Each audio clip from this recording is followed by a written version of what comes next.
মাননীয় সদস্যবর্গ, বাজেটের উপর সাধারণ আলোচনা অব্যাহত রয়েছে।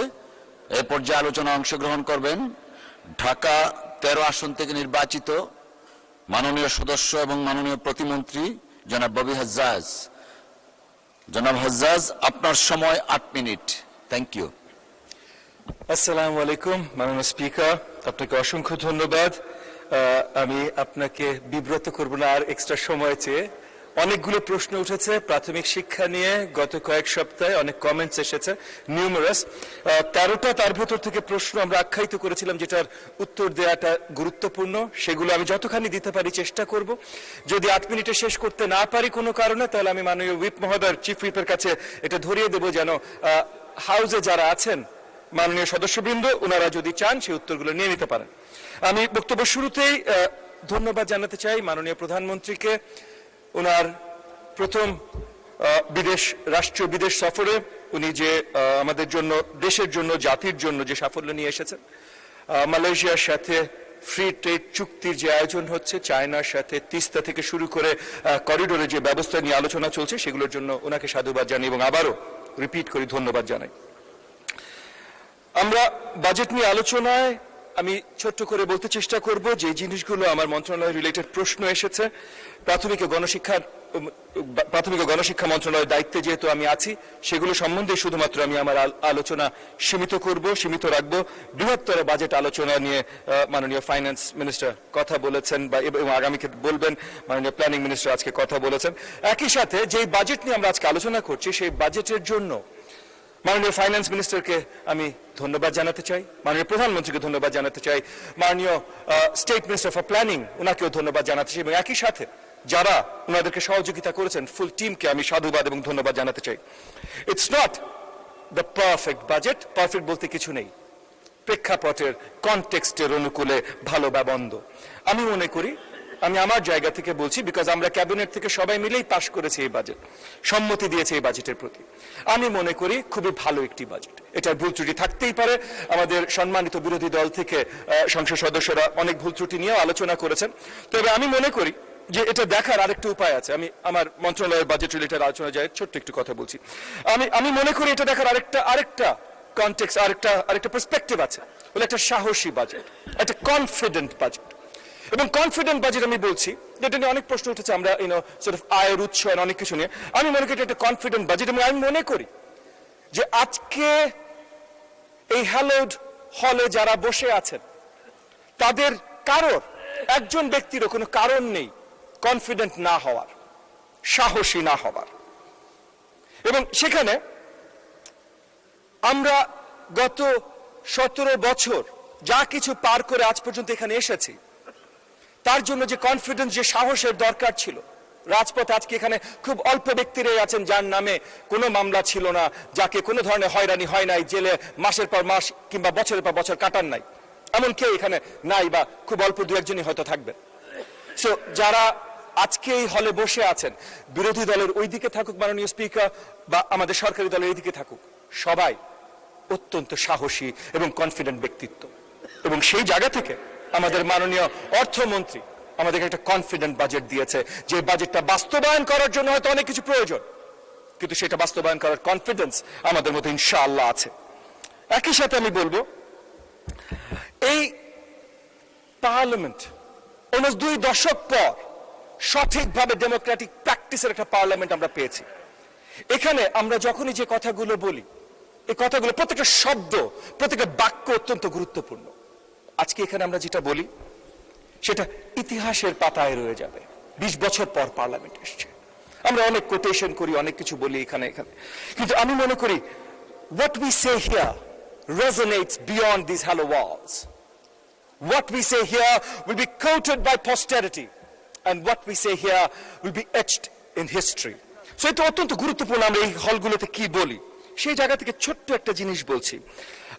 এগেন, আমি কোনো বিভেদ সৃষ্টি করতে চাই না। আমাদের এক্সাম্পল সৃষ্টি করছেন আমাদের মাননীয় সংসদ নেতা, মাননীয় প্রধানমন্ত্রী। উনি যখন কোনো কথা বলেন, একই সাথে আমি শ্রদ্ধার সাথে বলছি আমাদের মাননীয় বিরোধী দলের নেতাও কিন্তু সবসময় অনেক সহনশীলতা দেখিয়ে, অনেক কাইন্ডনেস, জেনারসিটি দেখিয়ে এই পার্লামেন্টে কথা বলেন, কিন্তু সবার ভিতরে সেই জিনিসটা আমরা দেখি না। গতকাল মাননীয় সংসদ সদস্য শাহজাহান এমপি স্যার একটা কথা বলেছেন, উনি বলেছেন এটা ফ্যাসিস্টদের বাজেট। 17 বছর ফ্যাসিস্টদের বিরুদ্ধে আমরা যারা যুদ্ধ করেছি, যারা এত ত্যাগ তিতিক্ষার পর একটা প্রথম বাজেট উত্থাপন করেছি পার্লামেন্টে, এখানে ফ্যাসিস্টের বাজেট, এই শব্দগুলো, এই শব্দ চয়নগুলো আমি শক্ত বিরোধিতা করছি মাননীয় স্পিকার। আমি ওনাকে ছোট করছি না, কিন্তু আমি বলছি যে এই ধরনের শব্দ চয়ন এই বাজেটের জন্য একেবারে শক্তভাবে নিন্দনীয়। এবং একই সাথে 2024 জুলাই আন্দোলন এটা কারোর এক পক্ষের না, সকলের। আমরা সকলে মিলেছিলাম। আমার মনে আছে 4 জুলাই 2024 মাননীয় ফাইন্যান্স মিনিস্টার ছিলেন, আমরা ছিলাম, মাননীয় সংসদ নেতা ছিলেন। আমরা একটা মিটিং এ বসেছিলাম যে এই যে কোটা বিরোধী আন্দোলন শুরু হয়েছে এটার আমরা সাপোর্ট করছি কিনা, এবং মাননীয় সংসদ নেতা সেদিন বলেছিলেন যে যা কিছু প্রয়োজন সব ধরনের সহযোগিতা, সব জায়গায় রাজপথে আমরা থাকব, শুধু আমরা দলের নাম ব্যবহার করব না, যেন সরকার পক্ষ একটা সুযোগ না পায় যে এটা দলীয়করণ হয়েছে এবং সেই জায়গায় দমিয়ে দিতে। সো প্রথম থেকে শেষ পর্যন্ত আমরা সকলে ছিলাম। 2024-এর 28 অক্টোবর, 2023-এর 28 অক্টোবর যেমন আমরা অনেকে কারাদণ্ড হয়েছি, একই সাথে 26-এও হয়েছি। এখানে আছে এই যে নুরুল হক নূর আছে, জোনায়েদ সাকি আছেন, অনেকে আছে আমরা যারা একসাথে রাজপথে ছিলাম। এখানে বাংলাদেশ জাতীয়তাবাদী দলের যারা নেতৃবৃন্দ আছেন তারা সবাই সবার জায়গা থেকে রাজপথে ছিল। আমি বলেছিলাম আমার বাজেট নিয়ে বেশি আলোচনা হবে, বাজেট নিয়ে আলোচনা করতে করতে এগেন আপনার কাছে সময় যেহেতু চাইবো না, আমি জাস্ট এতটুকুই আপনার কাছে আপনার মাধ্যমে বিরোধী দলের সকলের প্রতি আবেদন জানাতে চাই যে জুলাই আন্দোলনটাও সকলে করেছিলাম, 71 আমি ফিরে যাব না, জুলাই আন্দোলনটা সকলে করেছিলাম, সেই স্পিরিটটা আমরা ধরে রাখি, এই হ্যালোড হলসে এই ধরনের শব্দ চয়ন আমরা না করি। আমি ছোট্ট করে যে কয়টা জিনিস বলতে পারি বলতে চেষ্টা করবো মাননীয় স্পিকার। তবে শিক্ষার বাজেট, স্পেশালি প্রাথমিক শিক্ষায় 46,729 কোটি 92 লাখ টাকা যে বাজেট বরাদ্দ করা হয়েছে, এটা অত্যন্ত গুরুত্বপূর্ণ প্রয়োজনীয় বাজেট। এখানে আমাদের আমি একটা করে শুরু করি যে কয়টা করতে পারি। মাওলানা নুরুল আমিন এমপি মহোদয় রংপুর 6-এর, উনি উত্থাপন করেছিলেন যে শিক্ষকদের গ্রেড 13তম থেকে 12, 11 বা এরকম 10-এ নিয়ে আসা। শিক্ষকদের গ্রেড নিয়ে আমরা আলোচনা করছি। এই মুহূর্তে শিক্ষকদের বেতন আমাদের বাজেটের বছরে বাৎসরিক 26-27-এ যাবে 20,428 কোটি 64 লাখ। এখানে আমরা তাদেরকে নবম গ্রেডে আনার কাজ করছি। ইনশাআল্লাহ সেটা যদি আমরা সঠিকভাবে করতে পারি তাহলে 1.5 থেকে 2,000 কোটি টাকা এক্সট্রা খরচ হবে, যেটার বরাদ্দ মাননীয় ফাইন্যান্স মিনিস্টার আমাদের বাজেটে দিয়েছেন। আমার সময় যেহেতু বেশি নেই, আমি আর বেশি আলোচনা করবো না, শুধু একটা কথা বলে শেষ করতে চাই মাননীয় স্পিকার। মাননীয় প্রধানমন্ত্রী যেভাবে জিনিসটা সাজিয়েছেন, আমরা যেভাবে কাজ করছি প্রাথমিক শিক্ষা ব্যবস্থা সাজানোর জন্য, আগামী দিনগুলোতে 5 বছর যদি আপনারা আমাদের সাথ দেন, আমরা যদি একসাথে কাজ করতে পারি, তাহলে বাংলাদেশের শিক্ষা ব্যবস্থা পুরো বদলে যাবে, আগামী দিনের বাংলাদেশের চেহারা বদলে যাবে। আর একই সাথে আমি বলবো আগামী নির্বাচনে এই সাইটকে। জি, অসংখ্য ধন্যবাদ মাননীয় প্রতিমন্ত্রী। আলোচনায় অংশগ্রহণ করবেন লক্ষ্মীপুর 3 আসন থেকে নির্বাচিত মাননীয় মন্ত্রী জনাব মোহাম্মদ শহীদ উদ্দিন চৌধুরী এনি।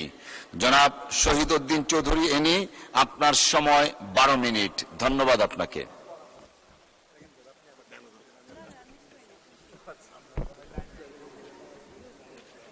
বিসমিল্লাহির রহমানির রহিম। মাননীয় স্পিকার, আপনাকে ধন্যবাদ। মাননীয় স্পিকার, এই মুহূর্তে তিস্তার পাড়ে যে মানুষগুলো আছে তারা কিন্তু প্রকৃতপক্ষে প্রকৃতির সঙ্গে যুদ্ধ করছে। শুধু তিস্তার পাড়েই নয়, আপনি পদ্মায় যান, মেঘনায় যান, যমুনায় যান, ব্রহ্মপুত্র সহ সারা বাংলাদেশের 4,000 কিলোমিটার নদী ভাঙন এলাকার এই মানুষগুলো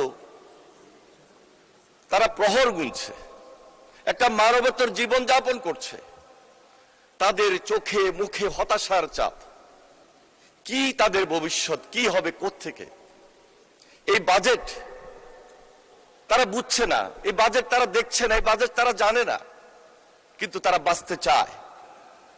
আমি যখন কথা বলছি, মুহূর্তের মধ্যে 2 কিলোমিটার, 3 কিলোমিটার, 4 কিলোমিটার তারা ভাঙনের শিকার হচ্ছে প্রতিনিয়ত, প্রতিটা মুহূর্তে। মাননীয় স্পিকার, আমি গত 19 জুলাই তিস্তার পাড়ে গিয়েছিলাম। আমার সঙ্গে ছিলেন জাগো বাহে আন্দোলনের নেতা মাননীয় মন্ত্রী আসাদুল হাবিব দুলু সাহেব। যাওয়ার আগে আমি মাননীয় প্রধানমন্ত্রীর সঙ্গে দেখা করেছিলাম। মাননীয় প্রধানমন্ত্রী জনাব তারেক রহমান বললেন যে আমরা 2 মাসের মাথায় উত্তর পশ্চিমাঞ্চলের মানুষের জন্য, বাংলাদেশের 1 ভাগ মানুষের জন্য, 7 কোটি মানুষের জন্য, 37% মানুষের জন্য পদ্মা ব্যারেজ আমরা বাস্তবায়নের প্রকল্প হাতে নিয়েছি এবং একদিকে সেটা পাশ করিয়েছি মাননীয় স্পিকার। এবং তিস্তাবাসীকে, তিস্তা অববাহিকার পাড়ে যারা বসবাস করেন ওই 2 কোটি মানুষকেও আশ্বস্ত করে আসবেন আমরা এই অর্থ বছরে তিস্তা মহাপরিকল্পনা নামে হোক আর অন্য যে কোনো নামে হোক আমরা তা বাস্তবায়ন করবই। মাননীয় স্পিকার, আমার সৌভাগ্য হয়েছিল মাননীয় প্রধানমন্ত্রীর সাথে চায়না সফরে। আমি চায়না সফরে গিয়েছি। আমি দেখেছি সেখানে মাননীয় প্রধানমন্ত্রীর তীক্ষ্ণ দৃষ্টি, দূরদর্শী চিন্তা, তার উইল পাওয়ার। তিনি সেখানে ওয়াটার রিসোর্স মিনিস্টারের সঙ্গে বৈঠক করেছেন, আমাদের নেতৃত্ব দিয়েছেন। তিনি সেখানে চায়নার প্রধানমন্ত্রীর সাথে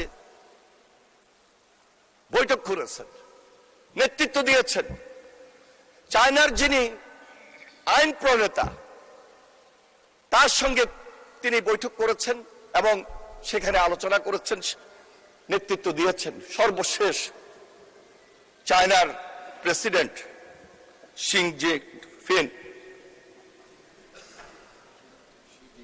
শি জিনপিং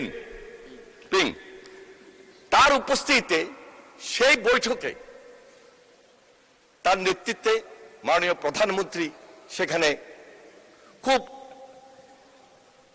যে আলোচনাটা উঠে আসার দরকার এই মুহূর্তে, বারবার যে আলোচনাটা আমাদের বাংলাদেশে হয়েছে, তিস্তা পাড়ের মানুষকে যে আশ্বাসটুকু দিয়েছিলাম মাননীয় প্রধানমন্ত্রীর পক্ষে, দেশের পক্ষে, সেই আলোচনাটাই সেখানে আবার স্থান পেয়েছে। কারণ চায়নার প্রেসিডেন্ট ওয়াটার রিসোর্সের উপর তার একটা বিশেষ নলেজ রয়েছে। তিনি তার উপর একটা বই লিখেছেন, যেহেতু চায়না থেকেই মূল নদীগুলোর উৎপত্তি। তিনি আশ্বস্ত করেছেন, তার প্রধানমন্ত্রী আশ্বস্ত করেছেন, তার সেই দেশের অন্যান্য মন্ত্রী সহ সবাই আশ্বস্ত করেছেন, আমরা বাংলাদেশের মানুষের পক্ষে আছি। বাংলাদেশের মানুষের এই যে দীর্ঘদিনের সমস্যা তা বাস্তবায়ন করার ক্ষেত্রে সর্বপ্রথম যা কিছু দরকার সেই উদ্যোগ আমরা গ্রহণ করে দিতে চাই। মাননীয় স্পিকার, আপনি জানেন চীনের প্রযুক্তি পৃথিবীর মধ্যে সেরা প্রযুক্তি। চীন আমাদেরকে সেখানে ফিজিবিলিটি স্টাডির মাধ্যমে টেকনিক্যাল সাপোর্ট দিতে তারা সম্মত হয়েছেন। শুধু তাই নয়, চীন সেখানে উল্লেখ করেছেন বাংলাদেশের সামগ্রিক নদী ব্যবস্থাপনায় যা যা কিছু দরকার চীন সরকার তারেক রহমানের পাশে থাকবে, চীন সরকার বাংলাদেশের জনগণের পাশে থাকবে।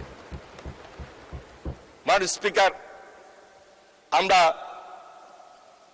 বাংলাদেশের একটা বিশেষ টিম ইতিমধ্যে কাজ শুরু করেছে।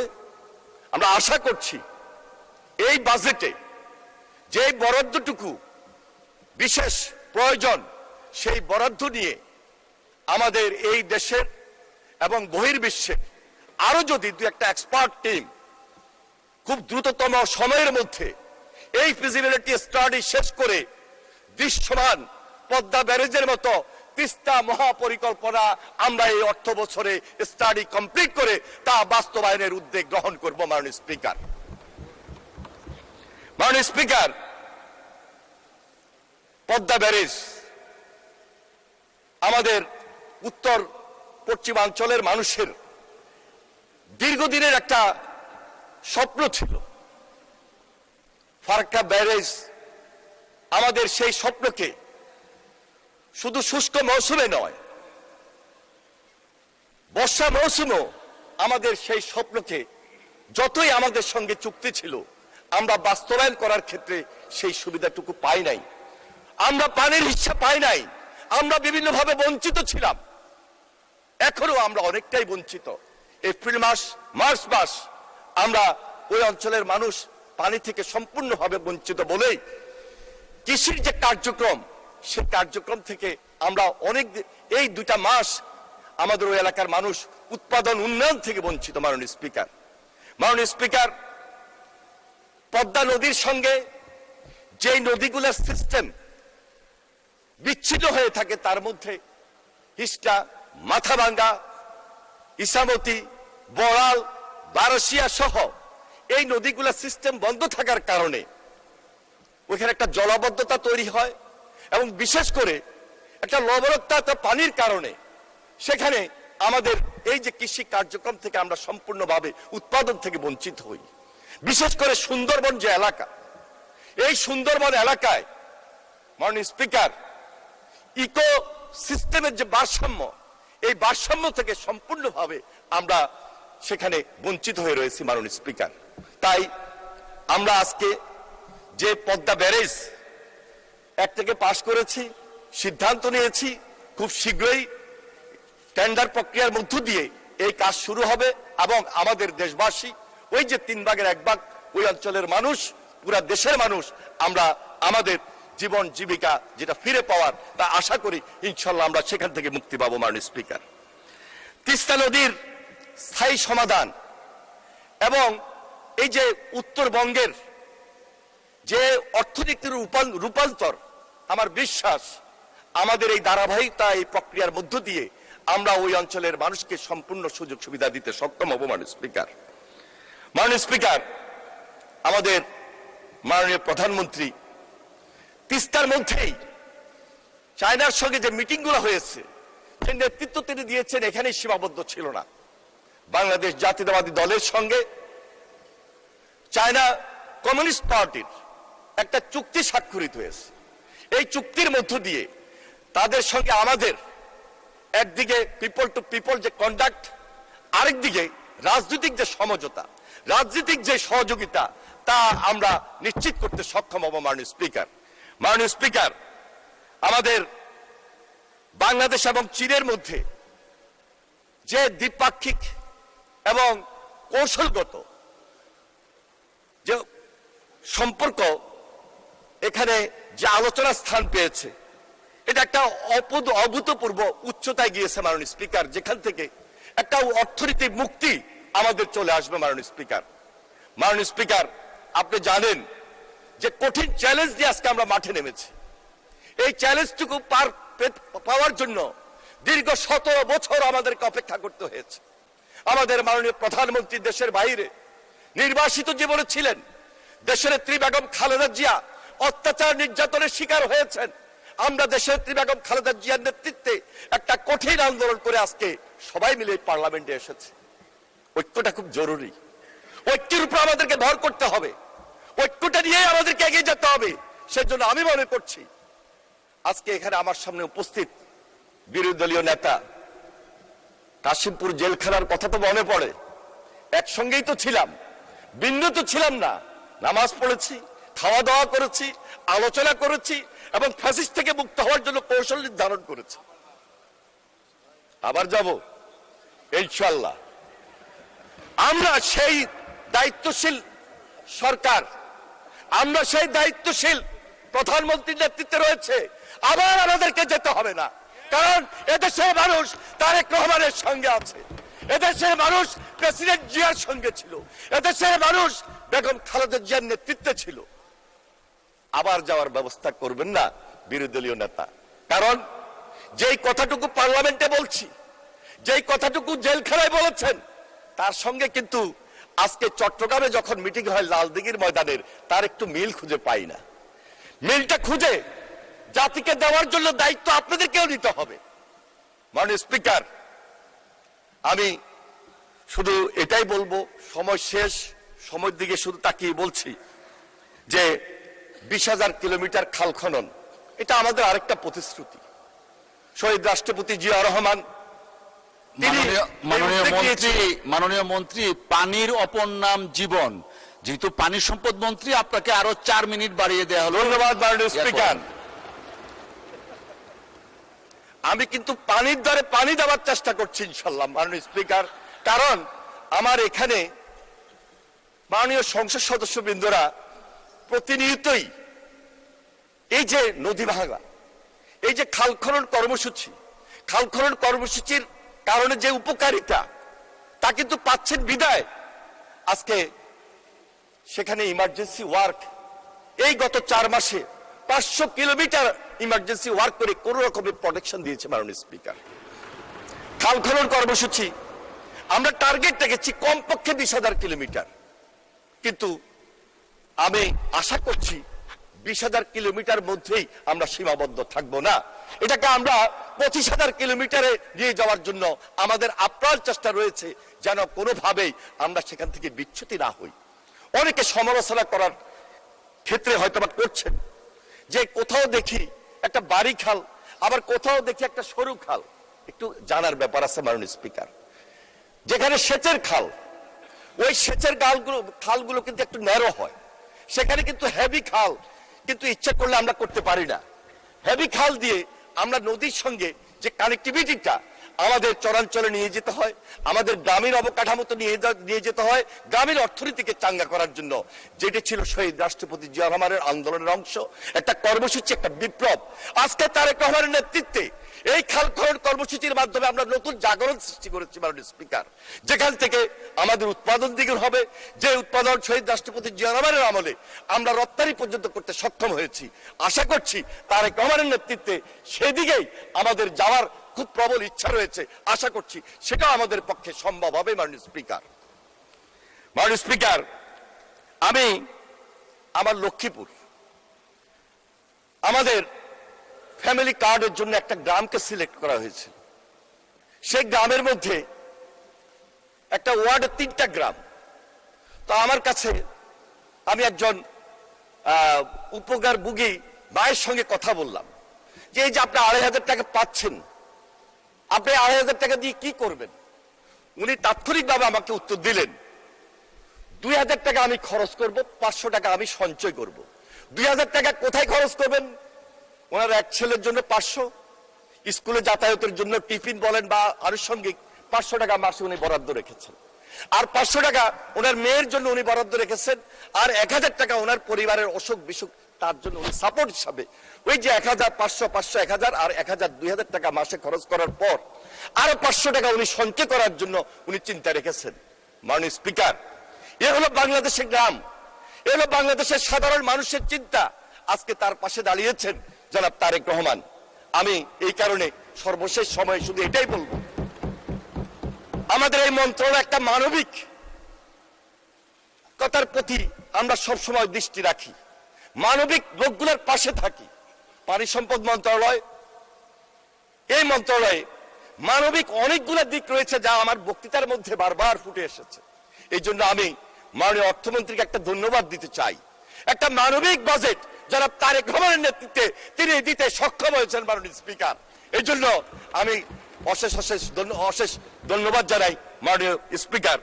মাননীয় স্পিকার, একসঙ্গে ছাত্র রাজনীতি করেছি, ঢাকা বিশ্ববিদ্যালয়ে আপনি নেতৃত্ব দিয়েছেন, আপনার পাশাপাশি আমিও ঢাকা বিশ্ববিদ্যালয়ে নেতৃত্ব দিয়েছিলাম। আমরা আন্দোলন সংগ্রামে সবসময় নিজেদেরকে সম্পৃক্ত রেখেছি। আন্দোলন সংগ্রাম করতে গিয়ে আমরা কখনো পিছপা হই নাই। বিগত 17 বছর যারা গুমের শিকার হয়েছে, যারা খুনের শিকার হয়েছে, যারা অত্যাচারিত হয়েছে, যারা নির্যাতিত হয়েছে, তাদের পরিবারের দিকে আমাদেরকে লক্ষ্য রাখতে হবে। এটা আমাদের রেসপন্সিবিলিটির মধ্যে পড়ে, এটা আমাদের দায়িত্বের মধ্যে পড়ে। মাননীয় স্পিকার, মাননীয় স্পিকার, সর্বশেষ শুধু এটাই বলবো যে আমি শুধু একজন জুলাই যোদ্ধাই ছিলাম না, আমি জানুয়ারির যোদ্ধা ছিলাম, আমি ফেব্রুয়ারির যোদ্ধা ছিলাম, মার্চের যোদ্ধা ছিলাম।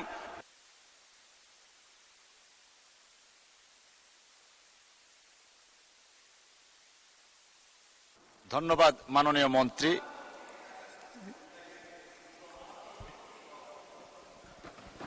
জি ধন্যবাদ।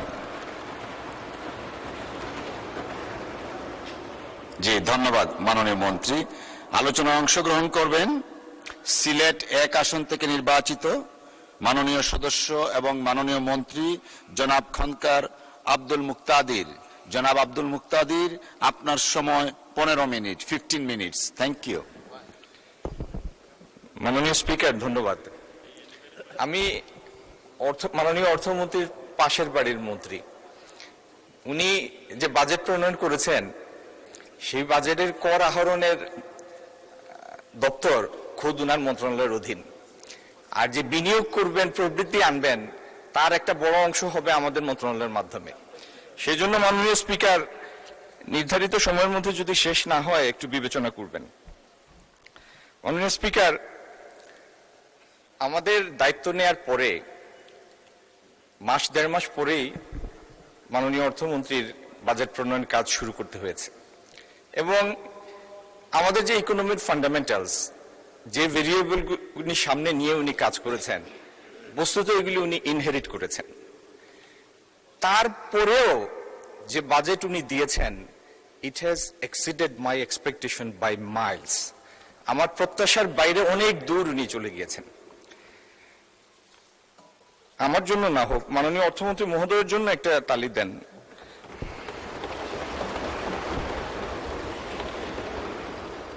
মাননীয় স্পিকার, এই বাজেটে আমি র্যান্ডম বেসিসে এর আগের 12-14 বছরের বাজেট কিছু র্যান্ডম স্টাডি করেছি।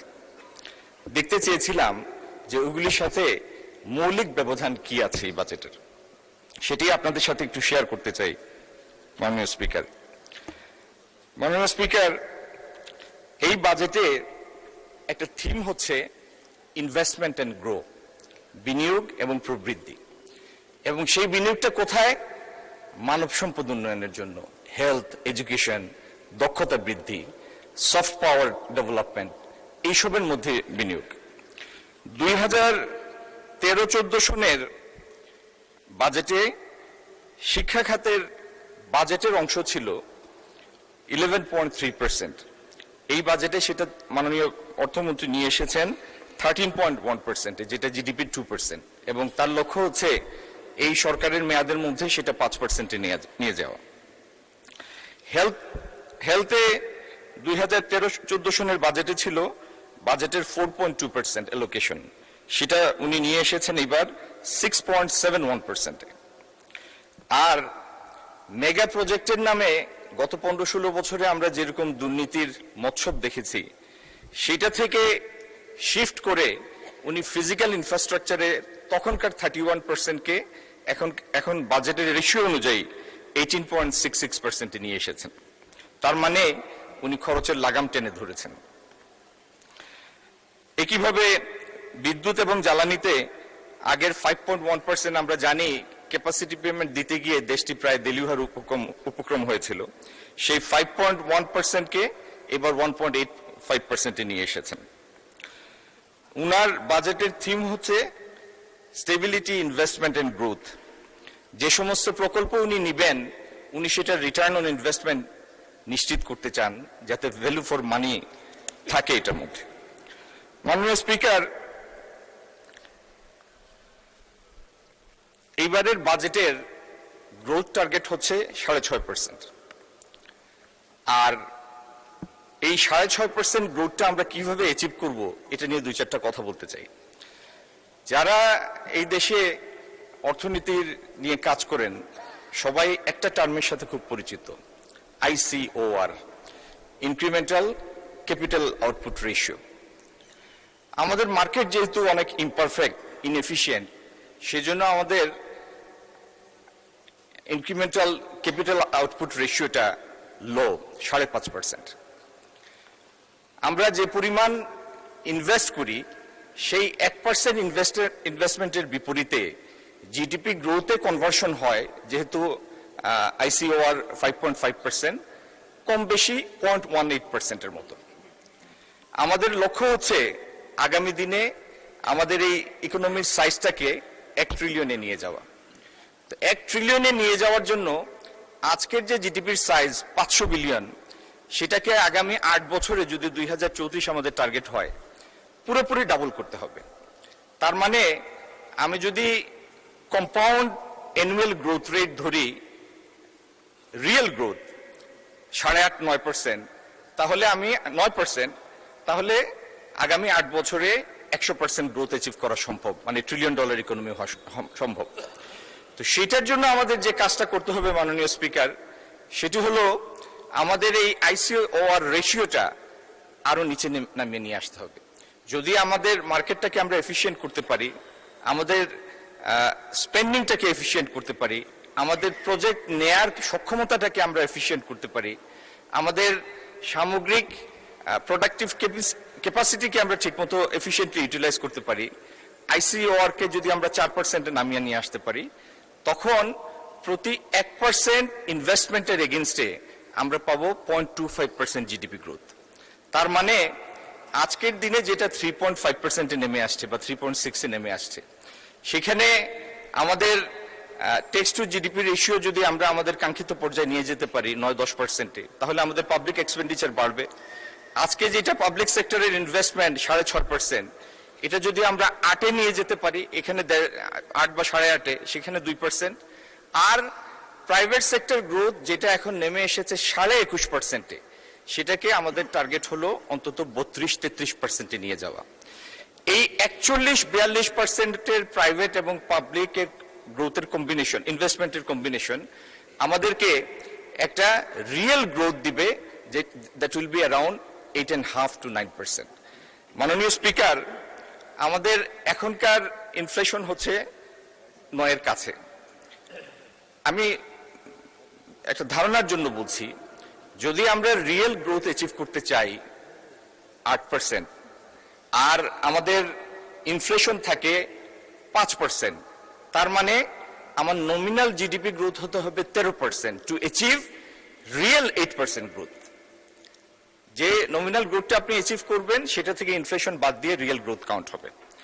তাহলে আগামী দিনে আমাদের লক্ষ্য যেমন 41-42%-এ আমাদের প্রাইভেট এবং পাবলিক ইনভেস্টমেন্ট নিয়ে যাওয়া, দ্বিতীয় লক্ষ্য হলো ইনফ্লেশনটাকে কমিয়ে নিয়ে আসা। কিভাবে কমাবো?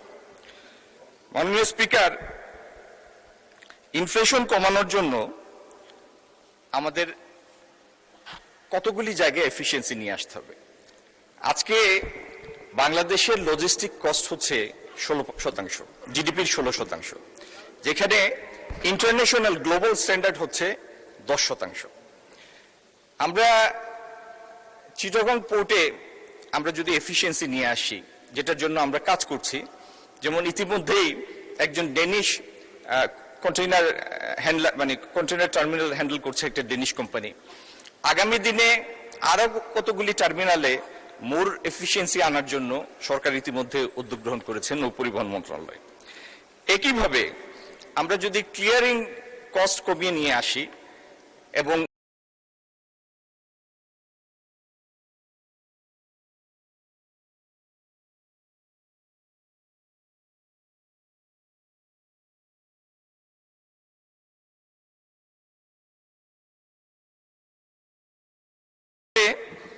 যে সমস্ত মার্কেট এসিমেট্রিজ আছে, আজকে বগুড়ায় বা ঠাকুরগাঁও যে কৃষি পণ্য উৎপাদিত হয়, মনে করেন ওই জায়গাতে কৃষকের পণ্যের বিক্রয় মূল্য পায় 20 টাকা, এক্সাম্পল মাননীয় স্পিকার।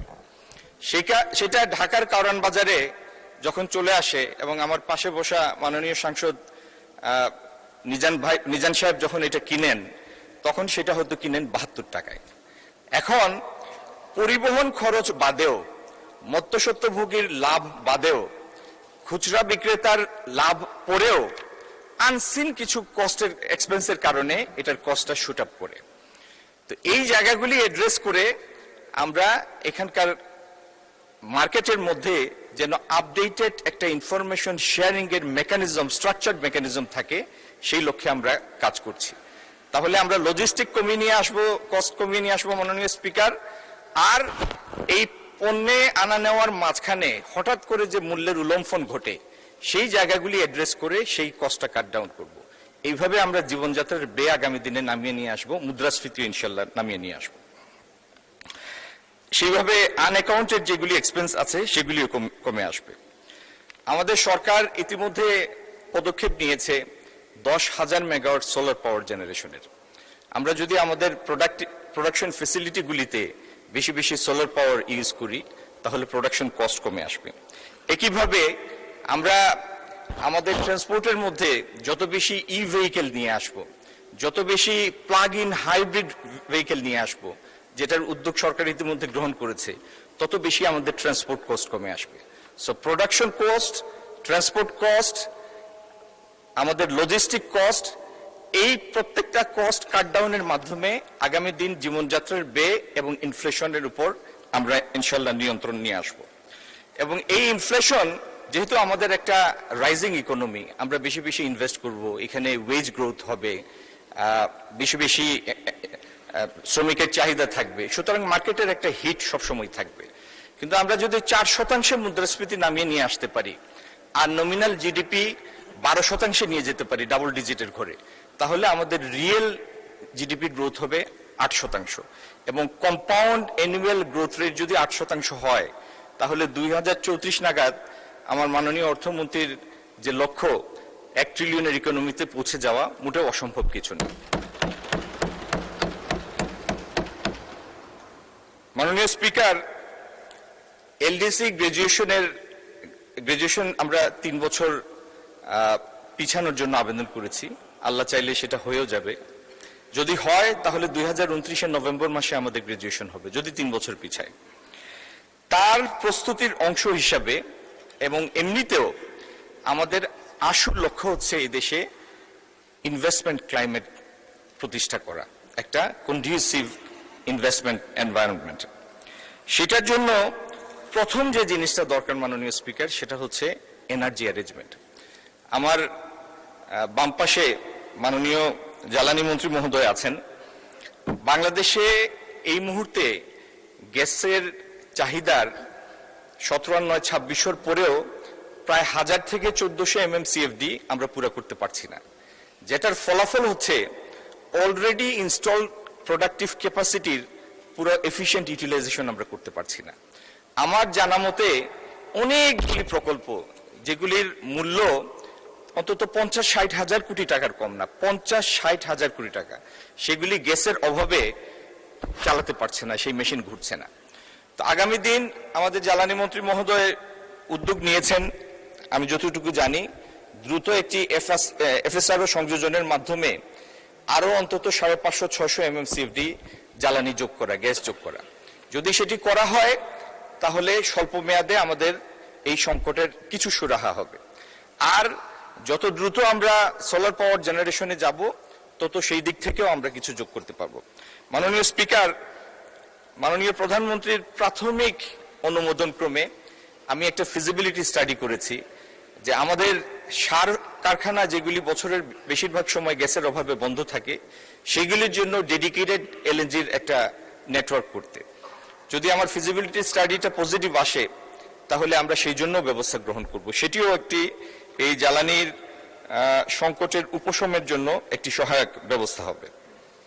মাননীয় স্পিকার, বাংলাদেশে যারা বিনিয়োগ করতে আসে, বিনিয়োগে আসার সাথে সাথে এরা দম হারিয়ে ফেলে।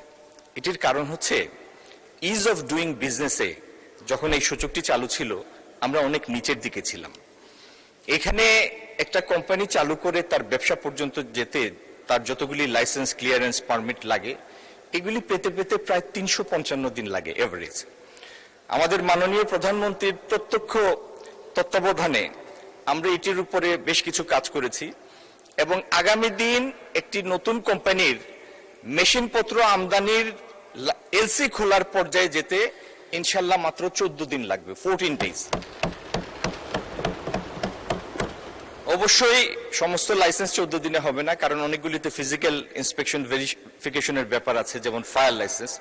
সেইগুলির জন্য যে সমস্ত ইন্সপেকশন হবে সেটাও একটি এজেন্সি কোঅর্ডিনেট করবে এবং তার মাধ্যমে যতগুলি এজেন্সির ফিজিক্যাল ইন্সপেকশনের দরকার সমন্বিতভাবে সেই কাজগুলি করবে। এই মেসেজগুলি দেশ এবং দেশের বাইরের বিনিয়োগকারীদের কাছে পৌঁছা অত্যন্ত গুরুত্বপূর্ণ মাননীয় স্পিকার। একইভাবে যতগুলি ক্ষেত্রে ওভারল্যাপিং আছে এই সমস্ত ওভারল্যাপিং আমরা রিমুভ করার ব্যবস্থা করছি। আরজেএসসি এবং শেয়ার ট্রান্সফার ডিজিটাইজ করার ব্যবস্থা হচ্ছে, লিকুইডেশন প্রসেসটা ইজিয়ার করার ব্যবস্থা হচ্ছে। মাননীয় স্পিকার, একটা উদাহরণ আপনাকে আমি দিব। আইআরসি, ইআরসি ট্রেড লাইসেন্স গুলি এক পোর্টাল থেকে ইস্যু হবে। আমাদের দেশে জি মাননীয় মন্ত্রী, আপনার বক্তব্য শেষ করেন, আর 4 মিনিট বাড়িয়ে দেওয়া হলো, 4 মিনিটের মধ্যে শেষ করেন দয়া করে। মাননীয় স্পিকার ধন্যবাদ। আমাদের দেশে ট্রেড লাইসেন্স, ব্যবসার প্রথম ধাপ হচ্ছে ট্রেড লাইসেন্স। এই ট্রেড লাইসেন্স ইস্যু হয় কয়েক হাজার এন্টিটি থেকে। যতগুলি ইউনিয়ন পরিষদ তারাও ট্রেড লাইসেন্স ইস্যু করে, পৌরসভা করে, সিটি কর্পোরেশন করে। আগামী দিনে এই ট্রেড লাইসেন্স গুলির জন্য বাংলাদেশের কোনো অঞ্চলের কারো কোনো অফিসে যাওয়া লাগবে না। তারা একটা অনলাইন পোর্টালে ঢুকবে। আমার সদস্যরা কৃপণতায় ভুগছে মাননীয় স্পিকার। তারা একটি, এদিকেও পাচ্ছেন কিন্তু বাম পাশেও পাচ্ছেন, কৃপণতা নেই। তারা একটা পোর্টালে ঢুকবে, ফি জমা দিবে, কোনো কাগজপত্র দরকার হলে সেটা জমা দিবে, এবং ডাউনলোড হবে তার ট্রেড লাইসেন্স, সে প্রিন্ট করে নিয়ে বের হয়ে যাবে। যে জুরিসডিকশনের তার ব্যবসা, সেই জুরিসডিকশনে টাকাটা পৌঁছে যাবে, সেটা ইউনিয়ন হোক, পৌরসভা হোক, সিটি কর্পোরেশন হোক। মাননীয় স্পিকার, আগামী দিনে এই দেশের বিনিয়োগ পরিস্থিতি, আমাদের অর্থনীতিকে চাঙ্গা করার জন্য আমরা কয়েকটা সেক্টরকে চিহ্নিত করেছি, যেগুলি রিভাইভাল নিয়ে আমরা কাজ করছি। তার মধ্যে একটা হচ্ছে লেদার সেক্টর। চামড়া, আমাদের এখানে গত বেশ কয়েক বছর যাবত চামড়া রপ্তানির পরিমাণ আটকে আছে 1 বিলিয়নের মধ্যে। আমরা এইখানে শুধু কুরবানির সময় প্রায় 1 কোটি পশু জবাই হয়। আমরা আগামী দিন পশু জবাই থেকে শুরু করে পরবর্তী ধাপে প্রত্যেকটা পর্যায়ে একটি সমন্বিত উদ্যোগ নিয়েছি। আমি 1 মিনিটের উদ্যোগটা আপনাকে জানাই মাননীয় স্পিকার। হাজারীবাগ থেকে যখন ট্যানারিগুলি স্থানান্তরিত হয় সাভারে, এই ব্যবস্থাপনাটা ছিল খুবই দুর্বল, যেই কারণে বেশিরভাগ ট্যানারি স্থানান্তরিত হওয়ার পরে সেখানে আর ব্যবসা শুরু করতে পারে নাই। আর যেগুলি চালু করেছে 3-4টা বাদে কোনোটা কমপ্লায়েন্ট না, যেই কারণে এখান থেকে ভালো কোনো ক্রেতা চামড়া কিনে নিয়ে যায় না। তো আমরা আগামী দিন যেটা উদ্যোগ নিয়েছি, সাভারের সিটিপি, এটি তো যেটা আছে সেটাকে আমরা কারেকশন করব, আরেকটি প্রয়োজনে করব, যাতে প্রত্যেকটা ট্যানারির এই নেটওয়ার্কের অন্তর্ভুক্ত হয়, এবং প্রত্যেকটা ট্যানারিকে কারিগরি সহায়তা, আর্থিক সহায়তা দিয়ে আমরা প্রত্যেকটিকে এলজিডব্লিউ গোল্ড সনদ নিতে বাধ্য করব, অনুপ্রাণিত করব, বাধ্য করব, যাতে বাংলাদেশ থেকে যে চামড়া রপ্তানি হবে সেটা হাইয়েস্ট ভ্যালু অ্যাটেইন করতে পারে। এটা আমরা ইনশাল্লাহ এনশিওর করব। মাননীয় স্পিকার, এই চামড়ার পর্যাপ্ত সদ্ব্যবহার যদি আমরা করতে পারি, আর চামড়াজাত পণ্য ঠিক মতো রপ্তানি করতে পারি, এই সেক্টরটি 10-12 বিলিয়নের একটা এক্সপোর্ট সেক্টরে রূপান্তরিত না হওয়ার কোনো কারণ নাই। আমরা বাংলাদেশে জুট উৎপাদন করি, পাট উৎপাদন করি মোটে 15 লাখ টন। আমরা উদ্যোগ নিয়েছি এটির প্রোডাক্টিভিটি বৃদ্ধি করার জন্য। চাইনিজ সরকারের কাছে আমরা একটা প্রস্তাব করেছি, যৌথ উদ্যোগে আমরা এখানে একটা রিসার্চ ল্যাব করব, যাতে পাটের উৎপাদন বৃদ্ধি পায়। আমরা পাট পণ্যের বহুমুখীকরণের জন্য তাদের সাথে কাজ করব এবং নতুন বাজার তৈরির জন্য কাজ করব। মাননীয় স্পিকার, পাটের একটা লো ভ্যালু এডিশন হলো প্যাকেজিং, হায়ার ভ্যালু এডিশন হলো পাটজাত পণ্যের ব্লেন্ডেড ফেব্রিক, কটন বা অন্য ফেব্রিক ফাইবারের সাথে। আমরা পাট পণ্য থেকেও যেন একটা মাল্টিবিলিয়ন সেক্টরের রিটার্ন পাই, সেই লক্ষ্যে আমরা কাজ করছি। মাননীয় স্পিকার, আমার কাছে সময় আর বেশি নাই। আপনার বর্ধিত 4 মিনিটের জন্য আপনাকে অসংখ্য ধন্যবাদ। শেষ বেলায় এই কথাই শুধু বলি, আমাদের ইকোনমি মাননীয় অর্থমন্ত্রীর হাতে is in a safe hand. ইনশাল্লাহ তার নেতৃত্বে আমরা আমাদের কাঙ্ক্ষিত লক্ষ্য অর্জন করব। ধন্যবাদ মাননীয় স্পিকার। অসংখ্য ধন্যবাদ মাননীয় মন্ত্রী। আলোচনা অংশগ্রহণ করবেন মাননীয় মন্ত্রী, টাঙ্গাইল 8 আসন থেকে নির্বাচিত মাননীয় সদস্য জনাব আহমেদ আজম খান। জনাব আজম খান, আপনার সময় 10 মিনিট সর্বোচ্চ। ধন্যবাদ। মাননীয় স্পিকার, আপনাকে ধন্যবাদ। শ্রদ্ধার সাথে স্মরণ করছি মহান মুক্তিযুদ্ধের মহান ঘোষক, রণাঙ্গনের মুক্তিযোদ্ধা শহীদ রাষ্ট্রপতি জিয়াউর রহমানকে। শ্রদ্ধার সাথে স্মরণ করছি বাংলাদেশের তিনবারের সফল সাবেক প্রধানমন্ত্রী, গণতন্ত্রের আজন্ম যোদ্ধা মরহুমা দেশনেত্রী ম্যাডাম খালেদা জিয়াকে। শ্রদ্ধার সাথে স্মরণ করছি মরহুমা আমার পিতা মাতাকে। মাননীয় স্পিকার, দীর্ঘ 18 বছরের ফ্যাসিবাদী শাসনের অবসান শেষে জনতার ভোটে জননির্বাচিত প্রধানমন্ত্রী জনাব তারেক রহমান প্রথম মালয়েশিয়া এবং চায়না সফর করেছেন, বাংলাদেশের ভাবমূর্তি উজ্জ্বল করেছেন। মাননীয় প্রধানমন্ত্রী জনাব তারেক রহমানকে অভিনন্দন জানাচ্ছি। মাননীয় প্রধানমন্ত্রী জনাব তারেক রহমানকে অভিনন্দন এবং ধন্যবাদ জানিয়ে এই গণতন্ত্রের অগ্রযাত্রাকে সুন্দর করেছেন মাননীয় বিরোধী দলীয় নেতাকে ধন্যবাদ জানাচ্ছি। মাননীয় স্পিকার, একটি নারী ক্ষমতায়ন, শিক্ষা, স্বাস্থ্য, পরিবেশ, সার্বিক উন্নয়নের একটি ব্যালেন্সড বাজেট দেবার জন্য মাননীয় প্রধানমন্ত্রী এবং মাননীয় অর্থমন্ত্রীকে ধন্যবাদ জ্ঞাপন করছি। এই বাজেট নিয়ে বিরোধী দল অনেক কথা বলেছেন। কেউ বলছেন বিশাল বাজেট, কেউ বলছেন না ডলার কনভার্সন রেটে এবং গোল্ড কনভার্সন রেটে এটা মোটেও বিশাল বাজেট নয়। অর্থাৎ বিরোধী দল নিজেরাই কনফিউজ। আমি বলবো না এটা বিশাল বাজেট, না এটা ছোট বাজেট, এটা বর্তমান সময়ে একটি যুগ উপযোগী বাজেট দিয়েছেন মাননীয় অর্থমন্ত্রী। মাননীয় স্পিকার, বিরোধী দলের মাননীয় সদস্যরা বলে থাকেন যে পৃথিবীর উন্নত দেশগুলোতে বাজেটের প্রস্তাবনায় বিরোধী দলকে সম্পৃক্ত করা হয়। দেখুন, বাংলাদেশ গণতন্ত্রে শিশু, শিক্ষা, সচেতনতায়, সভ্যতায়, সংস্কৃতিতে অনেক পশ্চাৎপদ। তারপরও আজকে বাংলাদেশের এই যে বাজেট, এই বাজেট মাননীয় অর্থমন্ত্রী কিন্তু প্রস্তাব করেছেন এবং এই বাজেট প্রস্তাবনায় আজকে প্রায় 15 দিনের উপরে আমরা পুরো বিরোধী দল সহ পুরো হাউস কিন্তু সম্পৃক্ত হয়ে গেছি। কোথায় যে আমরা বিরোধী দলকে সম্পৃক্ত করছি না? আজকে বিরোধী দল বক্তব্য রাখছে এই বাজেট প্রস্তাবনার উপরে, সরকারি দল বক্তব্য রাখছে বাজেট প্রস্তাবনার উপরে। তাহলে তো আমরা বিরোধী দলকে এই বাজেটে সম্পৃক্ত করছি, পুরো জাতি এই বাজেটে সম্পৃক্ত হচ্ছে। মাননীয়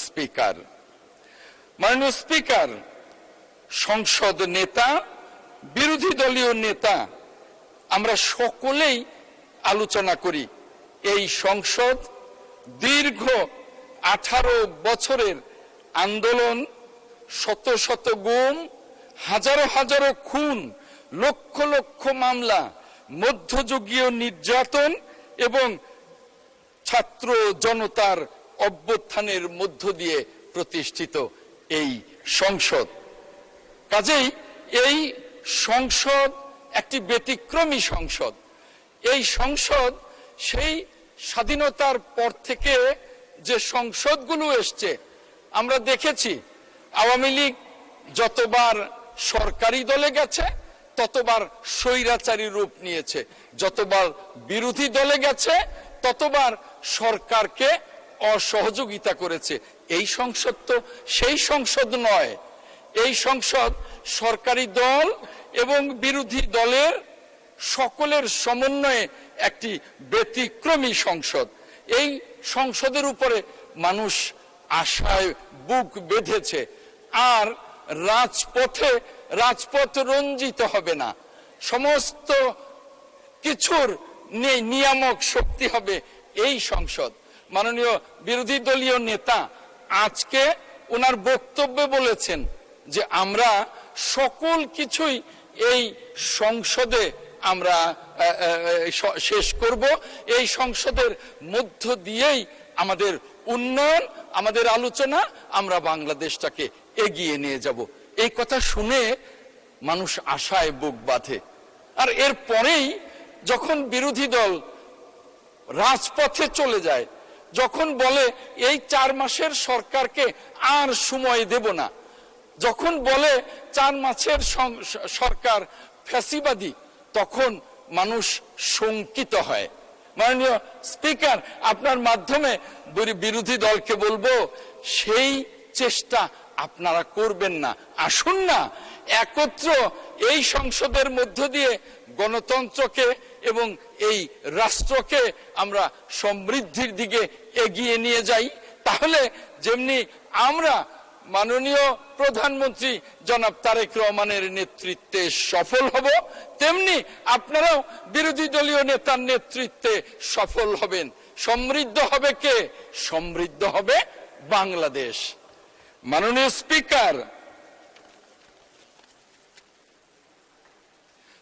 স্পিকার, সংসদের মাননীয় বিরোধী দলীয় সদস্যরা বলেন এই বাজেট ঋণ নির্ভর।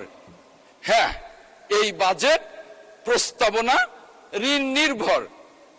দেখান তো বাংলাদেশ স্বাধীনতার পর কোন বাজেটটি ঋণ নির্ভর ছিল না? ওই যে বাংলাদেশের প্রথম যে বাজেট 786 কোটি টাকার, ওটাও ঋণ নির্ভর ছিল। বর্তমান বিশ্বের সকল বাজেট ঋণ নির্ভর থাকে। আমেরিকার বাজেট ট্রিলিয়ন ঋণ নির্ভর। আর বাংলাদেশে আমাদের বাজেট একদিকে বর্তমান সমসাময়িক কালের সকল বাজেটই ঋণ নির্ভর, এটা উন্নয়নেরও একটা সোপান এই ঋণ নির্ভরতা। আরেকদিকে এই ঋণ কেন? গত 18 বছর এই বাংলাদেশকে লুট করা হয়েছে বর্গীর মতো।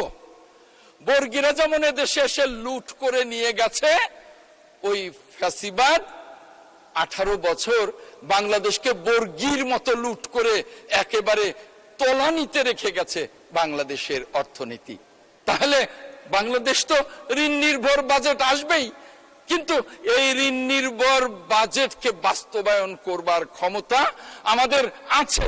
মাননীয় প্রধানমন্ত্রী জনাব তারেক রহমানের সরকারের আছে বলেই এই বাজেট প্রস্তাবনা দেওয়া হয়েছে।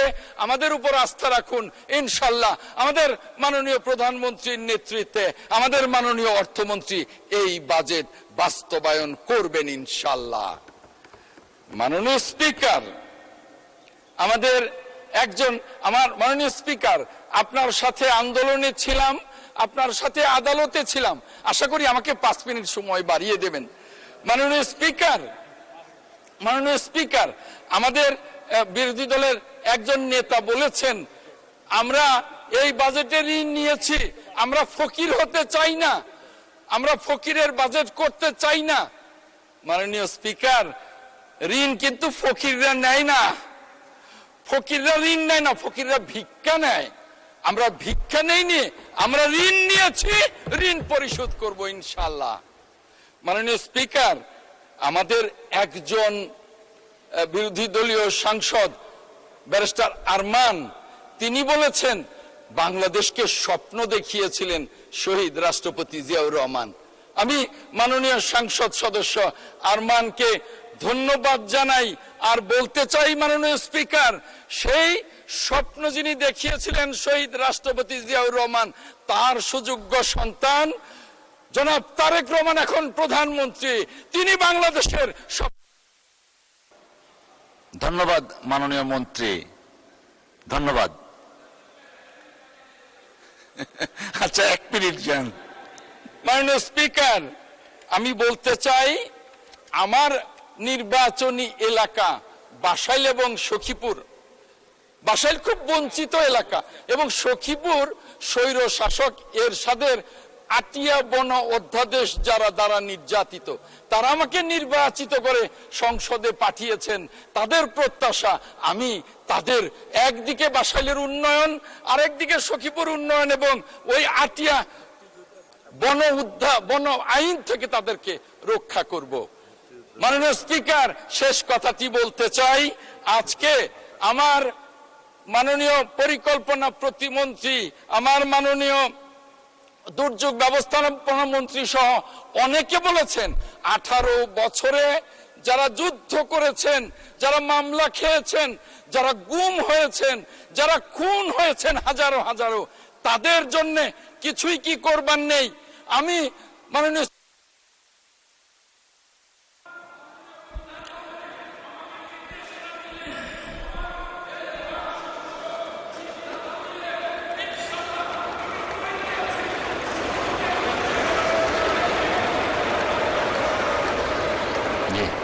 অসংখ্য ধন্যবাদ মাননীয় মন্ত্রী। আলোচনায় অংশগ্রহণ করবেন মাননীয় মন্ত্রী বাবু নিতাই রায় চৌধুরী। বাবু নিতাই রায় চৌধুরী, আপনার সময় 10 মিনিট। ধন্যবাদ।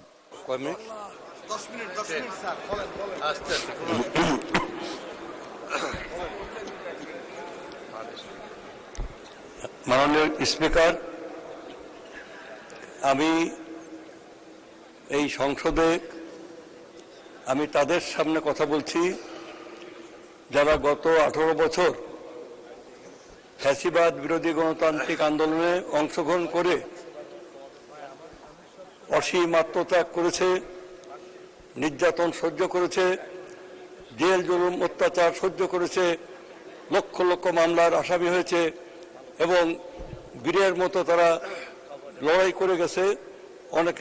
অনেকে গুম হয়েছে, খুন হয়েছে, অনেকের সামনে বাবার সামনে তার সন্তানকে ধরে নিয়ে গেছে, আর কোনোদিন সে ফিরে আসে নাই।